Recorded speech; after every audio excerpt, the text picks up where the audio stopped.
tak. Parang.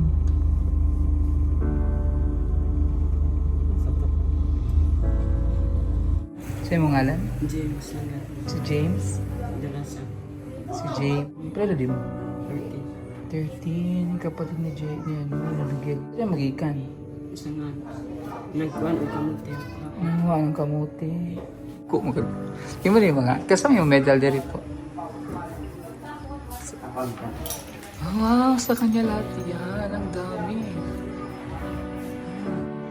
Ay, ito ako ngayon kasi itatago ko muna to bago ko ibigay sa kanya. Sa kanya ang charan! Meron siyang bagong cellphone. Bilang siya ni Sir Paul para meron siyang magamit dito sa kanyang pag-aaral. Anong naramdaman mo ngayon? Tinulungan ka na ngayon? Ayan. Happy. Happy.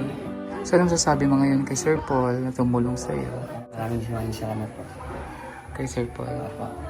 At ano din, sa sponsor mo na tumutulong, no? Maraming salamat po sa mga tumutulong.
Ayun, good morning mga kalakotsera, mga kaberos. Finally, ito na kami sa Kinamigid sa Barangay Gumitan, Kapalong, Davao del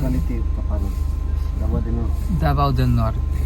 So finally, ito na kami after pila ka oras? 5, 6, 7, 8, 4 hours. Mas mabilis ang biyahe namin ngayon kasi umalis kami dun earlier for 4 AM at holiday kasi ngayon kaya walang traffic, walang mga masyadong sasakyan sa kalsada. So dumaan kami ng medyo mahabang biyahe, ma-foggy na biyahe, mausok ang daan kasi very foggy. And finally we're here. Ayan.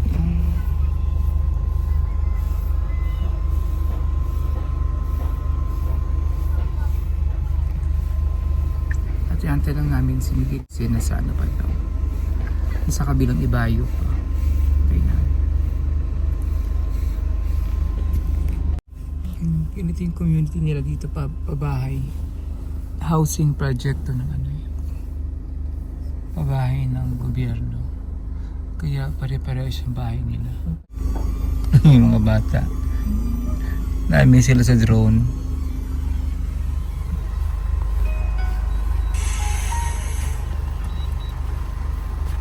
Naglaro ng drone ng aming autistic na baby team. Naglaro ng drone ng ating autistic na baby team. Bastos ka, day.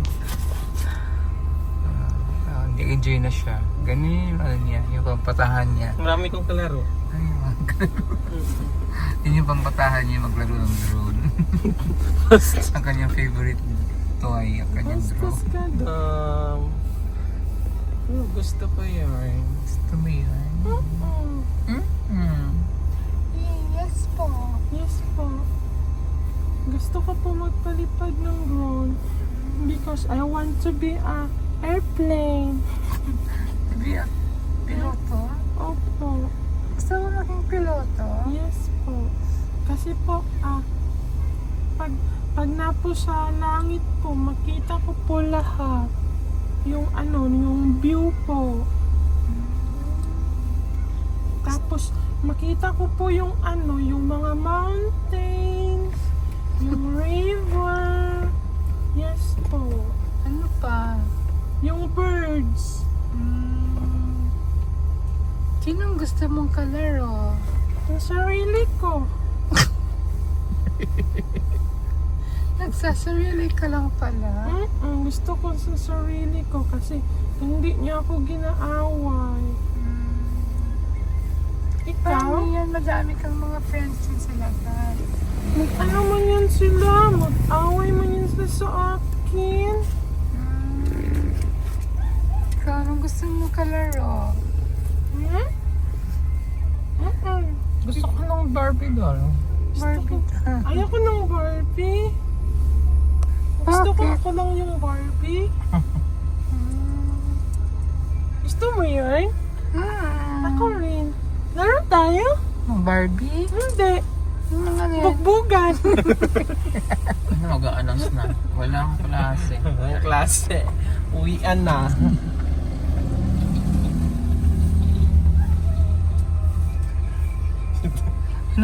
Ano sinusukat mo dyan? Sinusukat mo ang sarili mo. Palagyan niya ng dyan. Box of. Talagyan niya ng Lagyan ng cabinet. Ha? Palagyan niya ng cabinet. Lagyan ng cabinet ng kanya bintana.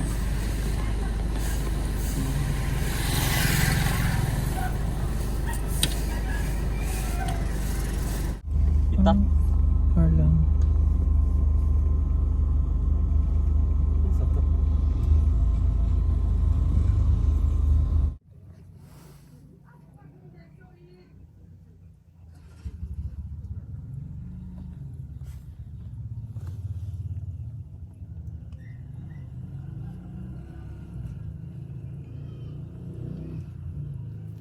So, dito tayo ngayon.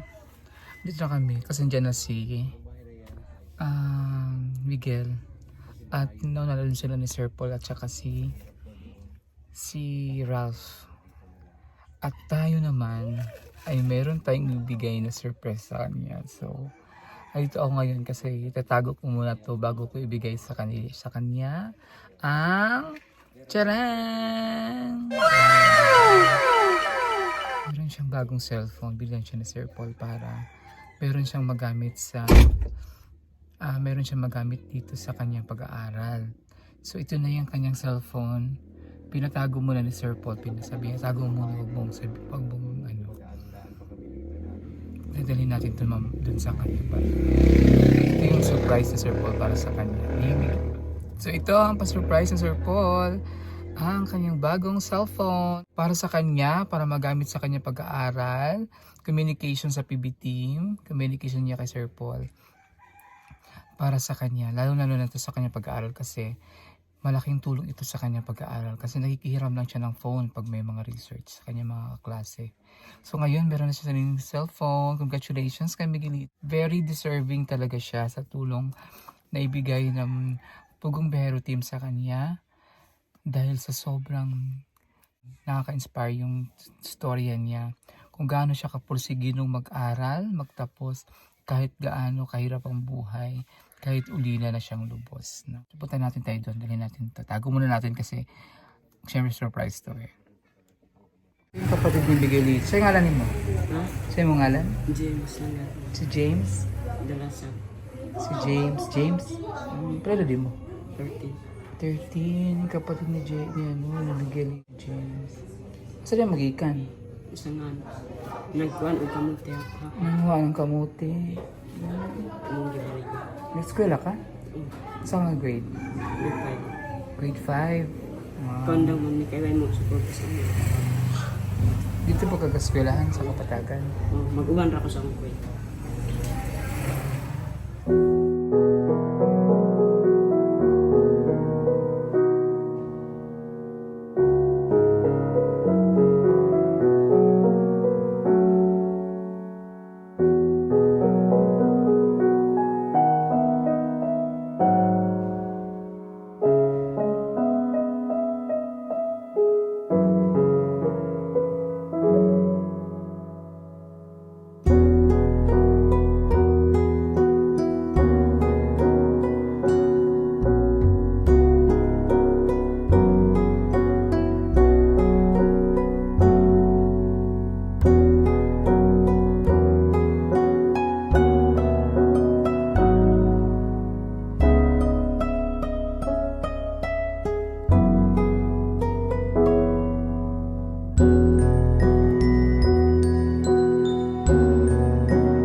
Tapos, hindi po ako nakapag-aral.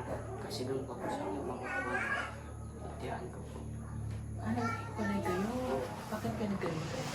Yun po. Siya doon patuloy na mag-aral dito sa... Yung nakahinto doon siya kasi hindi ko suporta sa kanya. Ako naman po, doon po sa pili. Hindi ko lang po gusto makaiwalay kami nito eh.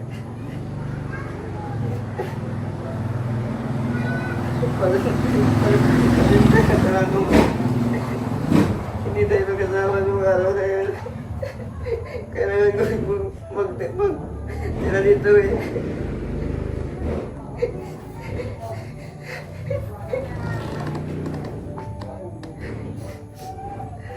Lagi ko po siyang inaalala nung nagkaiwalay kami kasi.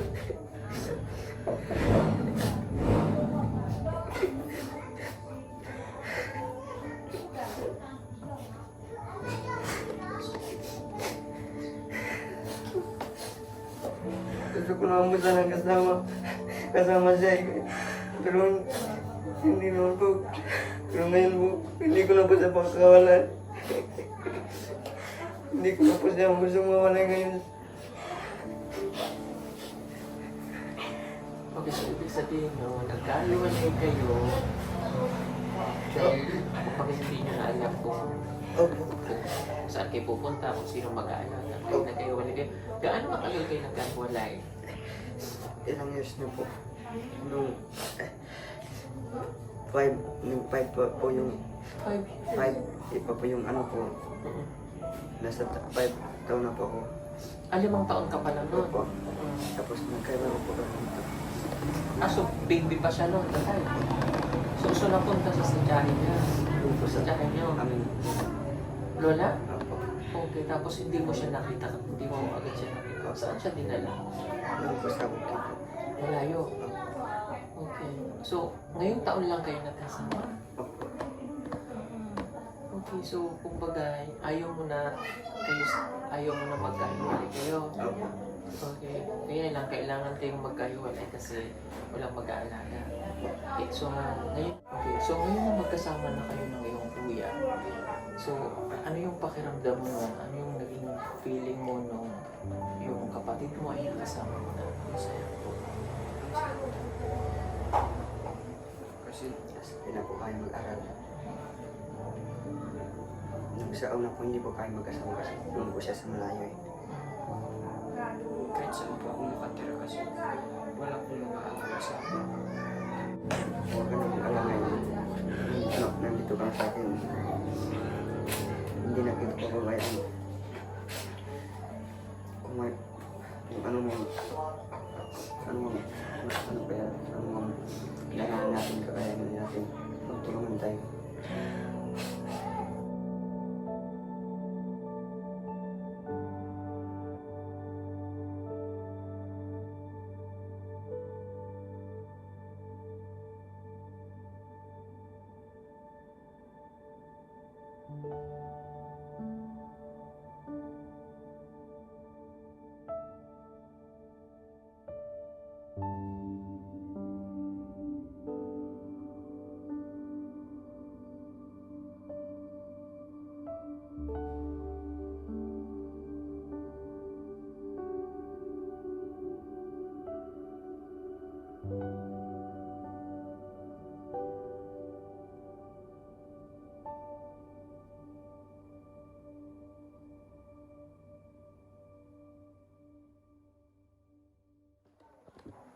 Okay, mayroon lang ako ibibigay para sa inyo dalawa.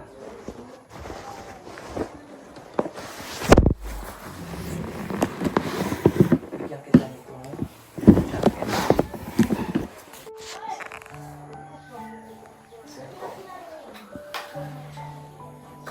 Yung cellphone na magagamit ng dalawang magkapatid muna para sa inyong pagkaaral. Sige, buksan niyo. Ayan ay para sa inyo. Kumbaga, ito naman ay grade 5 pa lamang. So, kumbaga, hindi pa masyado kailangan mong cellphone. Ito high school na. No? Okay lang naman. Si Kuya mo na yung yes, bro.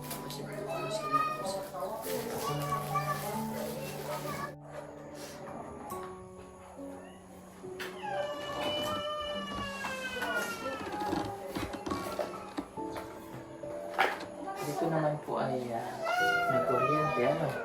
May kuryente dito kaya hindi po mahirap So, kasi madali ko rin po siyang makokontak kapag kailangan ko po si Miguel sa mga kailangan natin para sa pag-aaral po.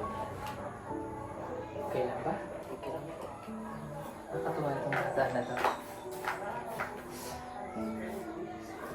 Maraming salamat po ulit.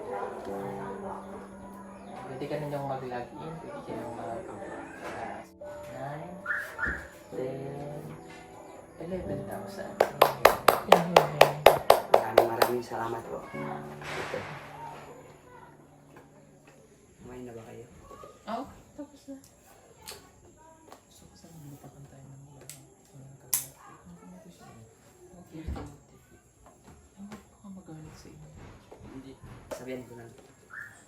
Sabihan mo na. Kaya.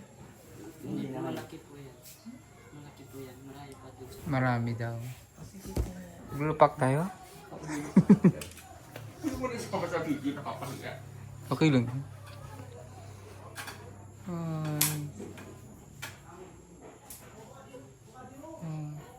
Anong nangyari sa'yo, Miguel? Gamot ko.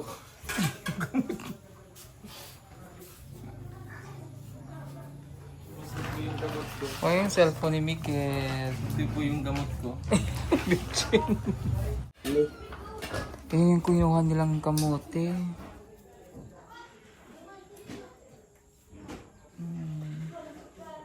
Yun yung kumuha, kayo kumuha niyan?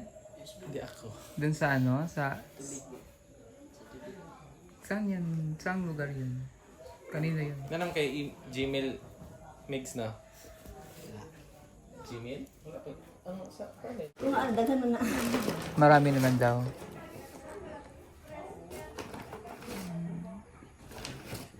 Puti. Violet na. Tira. Oh, violet. May sabog pula. Ayun, Sarap masarap. yan. Masarap yung ganyang kamote. Kung kisa man ang kamutihan yung kikuhaan, inyo ha? Kila ha? Kapitbahay.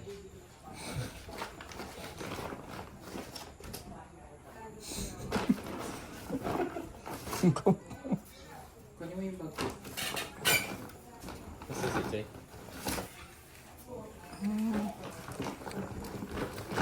Kamutin. Sakto na na, sakto na na. Okay na na, sakto na.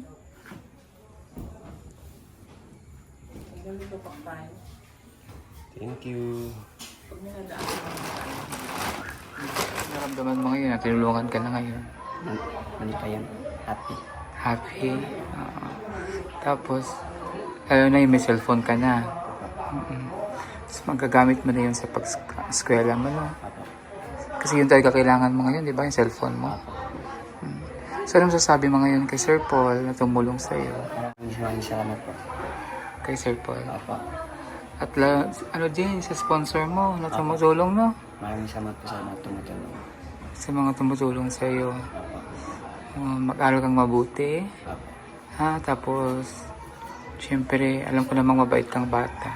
Wala na pong pag-aaral po. Tapos, wag kang kalimot magpasalamat sa Diyos. Kasi yun nangyari sa mga magulang mo, may dahilan yun. No? Kahit wala na si mama at papa mo, ang Diyos nandiyan naman sa'yo nakatingin, no? Kaya nga natulungan kayo ngayon ni Sir Paul. Ha? Mag-aaral mabuti at pinagdadasal din namin kayo lagi. Maraming salamat po. Kasama yung medal diri po. Ako ang Wow, sa kanya lahat yan. Ang dami. Achiever talaga siya. Oh. Ano, Miguel Dalasag. Ay, Loyalty Award. hindi po ako dito sa mga talent. Talent. Yung kanta, tsaka sa Sudoku.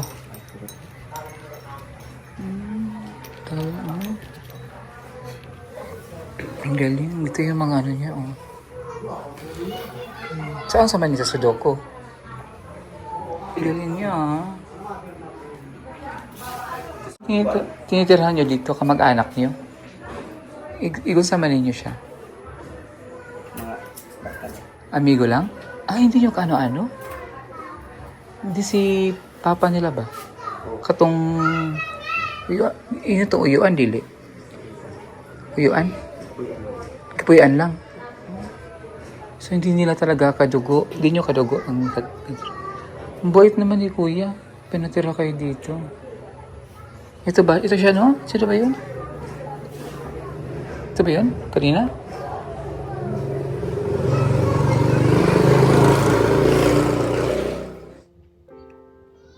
First time kong makita siya in person, yung interview nila ni Miguel. Ang sakit sa dibdib. Yung nakita mo first hand yung interview na iba yung nakita ko sila sa video. Kasi nung sa video na pinanood ko, ang sakit na nga sa dibdib eh. Lalo yung nakita ko kanina. So hindi ko napigilang maluha dun sa interview nila. Kasi nakita ko yung sincerity ng kanilang sinasabi, yung from the heart talaga. Yung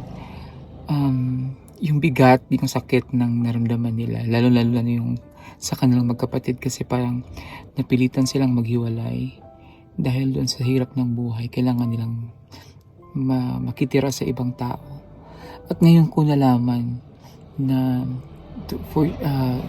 mismo kay Miguel na hindi nila kaano-ano yung kanilang tinitirhan dito. So napakabait naman yung tinitirhan nila, yung guardian nila ngayon. Kasi hindi nila kadugo pero talagang kinupkup sila bilang kapamilyan. Ano?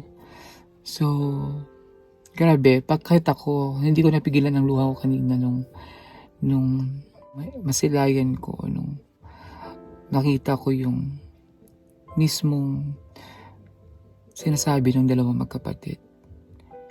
Na ang hirap talaga na lumaki na walang mga magulang, lalo na sa kanila na maliit pa sila, no? Iniwan na sila, nawala na sila ng magulang. And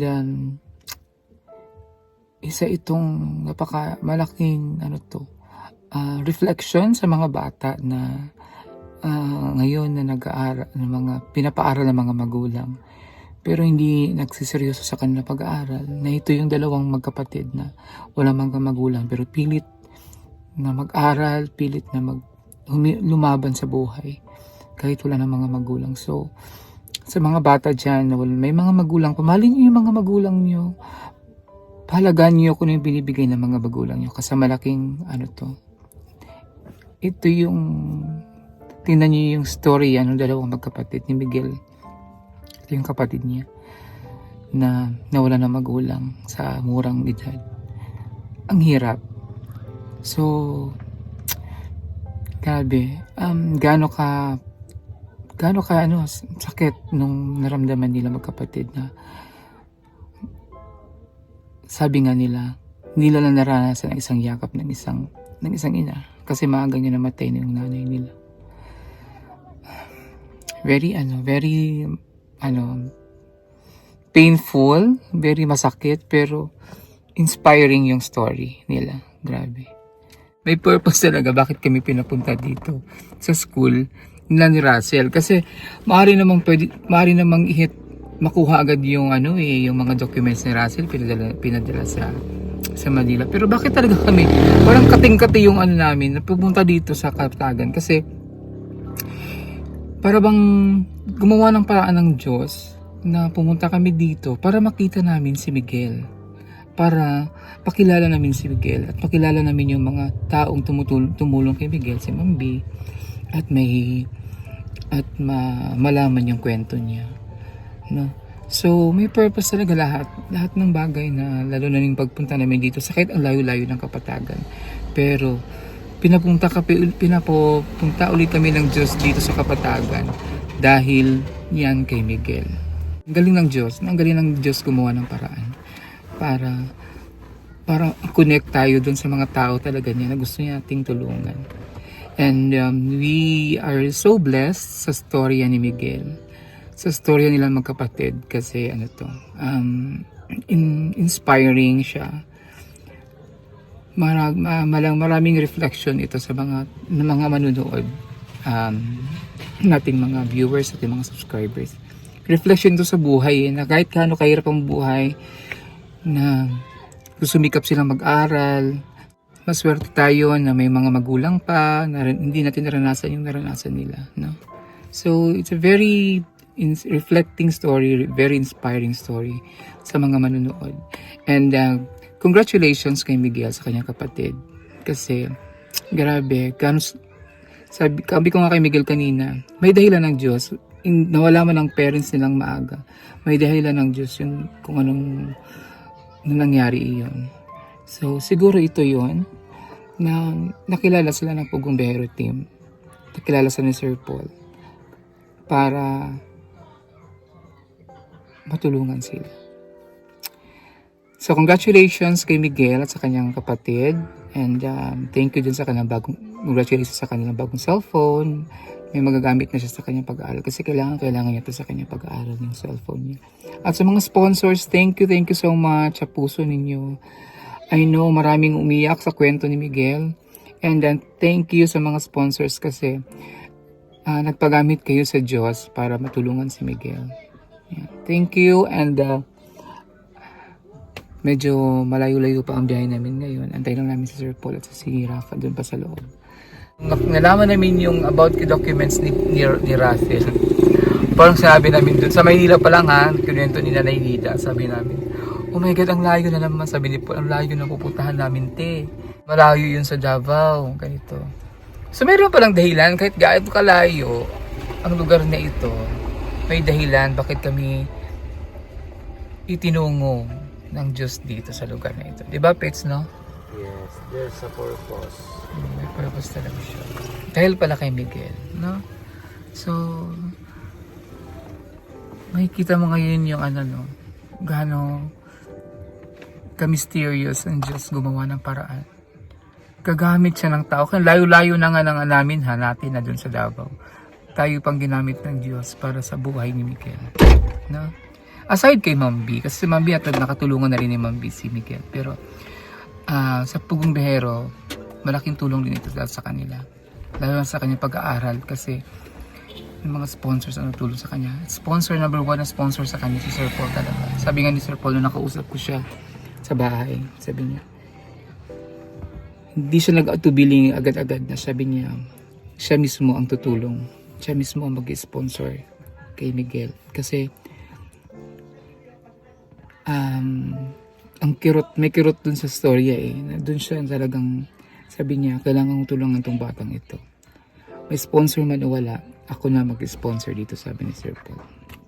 So, congratulations kay Miguel. Malaking tulong ito, grabe. At congratulations, malaging tagumpay sa buhay niya. Na nakilala siya ng Pugumbero team.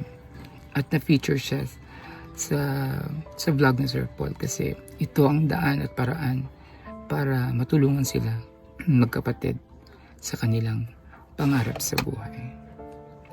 So yan, thank you, and babiyahin na ulit kami pabalik ng Davao.